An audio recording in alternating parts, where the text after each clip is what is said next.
अरे कि हमर होके लगही सुतालिए जी प्रणाम। हम है प्रिया सोहानी। बेटा राउर पीते रोजा करे ले डरामा।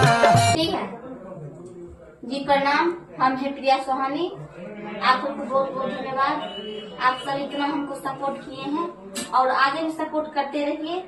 और मेरे सिस्टर हैं, इनको गाना रिलीज हुए हैं और ये है अविराज जी, ये भी गाना गाते हैं और आज एक गाना होगा रिलीज होगा, उसमें भी आप सब बहुत सपोर्ट करिए और लाइक फॉलोअर करते रहिए। अभिराज म्यूजिक हिट्स पर आज सॉन्ग चल रहा है, उसमें प्रिया सोहानी एक्टिंग की है, बोलबम सॉन्ग है। आप लोग जाके वो सॉन्ग के सर्च करके देखे। आप प्रिया सोहानी